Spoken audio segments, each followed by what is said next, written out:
Syederalun pawai jalanan mewarnai momentum tahun baru 1436 Hijriah di Banda Aceh. Ribuan peserta pawai tak terkecuali anak-anak usia PAUD turun menyesaki jalanan. Anak-anak yang bahkan masih kategori balita ini mengelilingi jalanan protokol Kota Banda Aceh. Akses jalan pun sempat ditutup selama beberapa jam.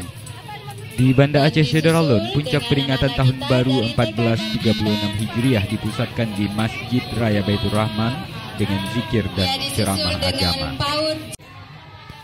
Dari Banda Aceh, Arif Ramdan, Serambi On TV.